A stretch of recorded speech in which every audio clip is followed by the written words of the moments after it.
Halo guys, perkenalkan nama saya Rina Agustin Wulandari, asal sekolah MTSN Nurul Sibian, kelas 9A.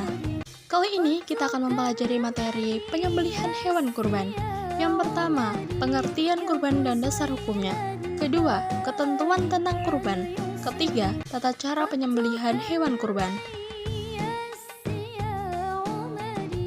Pengertian kurban. Kata kurban berasal dari bahasa Arab kurban yang berarti dekat atau mendekatkan diri kepada sesuatu. Sedangkan menurut istilah, kurban dapat diartikan sebagai bentuk ibadah kepada Allah Subhanahu wa taala dengan menyembelih binatang pada hari raya Idul Adha yaitu tanggal 10 Dzulhijjah dan hari tasyrik yaitu tanggal 11, 12 dan 13 Dzulhijjah untuk mendekatkan diri kepada Allah Subhanahu wa taala. Dasar hukum kurban dari firman Allah Subhanahu wa taala yang terdapat pada Quran Surat Al-Kautsar ayat 1-2 dapat kita pahami bahwa Allah memerintahkan umat Islam untuk melaksanakan sholat dan berkurban. Dan ada pula di hadis Nabi yang diriwayatkan oleh At-Tirmidzi yang dapat kita pahami bahwa kurban itu sangat dianjurkan atau sunnah muakkad. Namun Nabi Muhammad SAW tidak mewajibkan berkurban itu bagi umat Islam, meskipun bagi beliau sendiri kurban itu sangat diwajibkan. Jadi intinya dasar hukum kurban itu sangat dianjurkan atau sunnah muakkad. Ketentuan tentang kurban. Agar ibadah kurban kita sempurna, ada beberapa ketentuan yang harus kita pahami, seperti di bawah ini. Yang pertama, jenis binatang dan syaratnya. Binatang yang dapat kita kurbankan yaitu ada kambing, domba, sapi, kerbau, dan unta. Binatang yang dapat digunakan untuk kurban yaitu binatang yang baik, yakni cukup umur dan tidak memiliki cacat. Dan berapa sih umur hewan yang bisa kita kurbankan? Jadi untuk kambing itu yang sudah berusia 2 tahun atau yang sudah berganti giginya, dan domba atau kambing kibas yang sudah berumur 1 tahun lebih.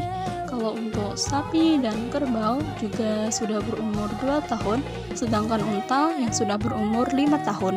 Kedua, jumlah hewan kurban. Seekor kambing hanya bisa untuk kurban 1 orang, sedangkan seekor sapi, kerbau, dan unta bisa untuk kurban 7 orang.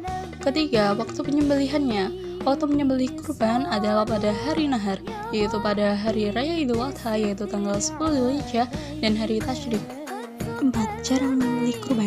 Yang paling berhak untuk menyembelih binatang kurban adalah yang berkurban sendiri.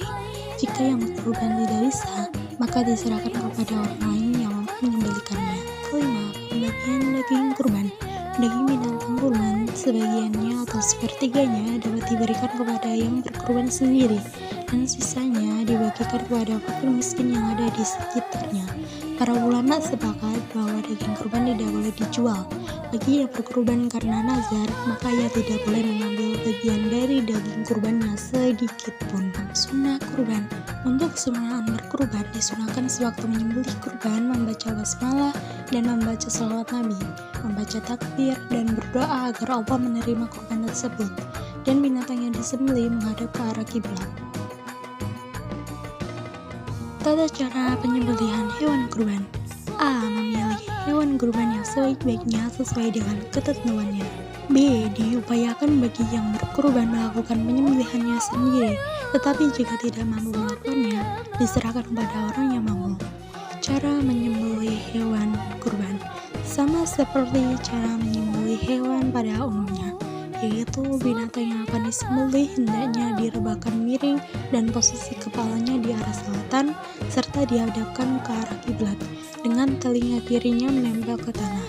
Agar binatang yang disembelih tidak bergerak-gerak dan mengganggu penyembelihannya, maka hendaknya binatang itu dipegangi beberapa orang dengan kuat atau dibantu dengan pengikat menggunakan pisau yang tajam, dan bagian yang dipotong adalah urat nadi di leher agar cepat mati. C. Sewaktu menyembelih hendaknya membaca basmalah, salawat, dan takbir serta berdoa kepada Allah Subhanahu wa taala. D. Setelah disembelih, hewan kurban itu dipotong-potong dan disendirikan dagingnya, tulang-tulangnya, kulitnya, dan bagian-bagian hewan lainnya. Setelah semuanya ditimbang, maka selebihnya dibagikan kepada masyarakat sekitar, terutama fakir miskin, dengan ukuran yang disesuaikan dengan jumlah daging kurban dan jumlah penerimanya. Sekian video kali ini, jangan lupa subscribe channel ini. Thank you for watching.